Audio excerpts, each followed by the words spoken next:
I'm convinced that America's days are brighter in the future, even than they have been in the past. He looks like a president. He runs his company very well. He ran the '02 Olympics very well. And the question is, will this be a hurdle? Glenn, I can tell you that I've talked to a number of evangelical leaders who do not think that this is going to be a problem. And if evangelical leaders can put the Mormonism aside, it is just possible that Mitt Romney will take off like Glenn Beck's ratings. Yeah. What do you think of him as an opponent? We're looking at him right now. He has the perfect chin, the perfect hair. He looks right. He looks like a Mountie. He looks like from the Royal Canadian Mounted Police. Can that guy capture the hearts of the American people? Steve McMahon. That's a question that remains to be seen. He certainly does look presidential. Yeah, he's got a very, his play. How important in this world is Romney's appearance, which, I mean, you can't get more presidential looking than Mitt Romney. I mean, look, if you were to make up a guy, this would be the guy, you know, that looks presidential. He's got the jaw going on, the little gray thing in there, and I think that means a lot in America. Well, I do too, but when you back it up with the fact that he's competent too, he ran a pretty tight Olympics, and you know, this is the guy who invented Staples, and I think he understands a step-by-step business plan, and I think the Staples thing is going to come out as adversaries best keep their head up, because it'll be death by 1,000 paper cuts with Romney. It'll be a very organized... The Staples department store, is that what you're saying?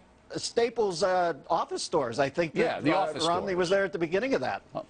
Okay, now. So, I mean, he's a pretty savvy guy. Not only does he look good, he's good at what he does. Everything I know about Romney speaks very well of that. I've got a lot of friends who say he lights up a room when he comes in. He's got a fine personality. He's friendly.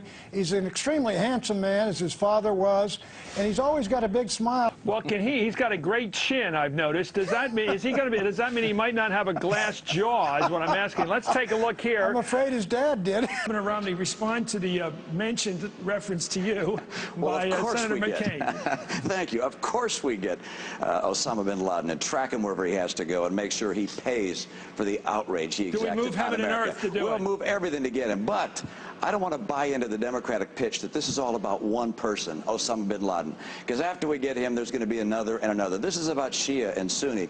This is about Hezbollah and Hamas and Al-Qaeda and the Muslim Brotherhood. This is a worldwide jihadist effort to try and cause the collapse of all moderate Islamic governments and replace them with a caliphate. They ultimately want to bring down the United States of America. This is a global effort we're going to have to lead to overcome this jihadist effort. It's more than Osama bin Laden, but he is going to pay, and he will die. Okay. Let me ask you about Mitt Romney. You know, I watched him on the Today Show this morning. He looks like $1 million. Everything is perfect. Everything about him is perfect. His look, his manner, everything. The shirt, never rolled up sleeves. The tie always tied. He's a Republican candidate running for president who raised $23 million in the first quarter of the campaign. Welcome to Harvey. Thank you. How are you today? And while showing some strength at the polls, We came here to see you.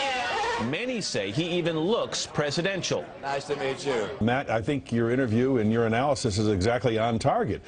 Mitt Romney is seen as someone who looks presidential with the business and CEO experience. I think the reason that he's under the microscope is that some of his positions that he took as governor have evolved now that he's become a more conservative presidential candidate. I think, you know, whether it helps him in Iowa, New Hampshire, I mean, voters are going to look at him and have a visceral reaction. Guy looked presidential. It was a speech that was bigger than sort of the politics of the moment. He got verklempt there, you know, to use a Saturday Night Live term. I mean, he really got emotional when he talked about the patriotic meeting of the First Continental Congress, and how everybody had a different religion and they got together on prayer. Well, it worked for a lot of us. One thing some people were looking for is the sort of shame on you quality also for people who were questioning his faith. And if he had used some of Huckabee's rhetoric, America is better than this. It may have served. In other words, Huckabee, back off. Mitt Romney did well, and good luck from this point forward trying to paint this man as some survivor of Jonestown. He is an accomplished governor. He was an accomplished businessman, an extraordinary businessman.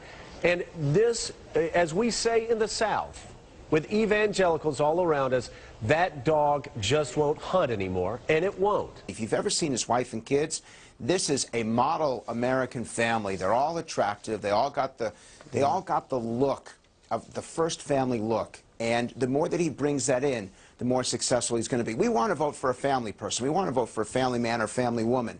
So that was a very effective communication. Yeah. There is electricity in the air. The game is afoot. You're the expert. Call the 2012 election right now. Who's going to take the Republican nomination? And remember, we're videotaping this. Mitt Romney didn't garner much support in his first run for president. Right. Was it the shaggy, unkempt nature of his hair that did him in? Well, that could be. Well, he finished second, and that's the good news. Romney's got the look of a president, doesn't he? Sure he does. I mean, I think good-looking man. Good-looking man. Absolutely. He's got a beautiful family. And gun to your head, yes or no? Gun to your head, yes or no? About his looks? Come on. Gun to your head. I'll say this about Romney. What? Romney, if you follow the history of the Republican Party, Ronald Reagan finished second in '76, nominee in '80. George Bush finishes second in '80, nominee in '88. History says Mitt Romney will be the nominee in 2012. So I'll take that as a yes. Yes.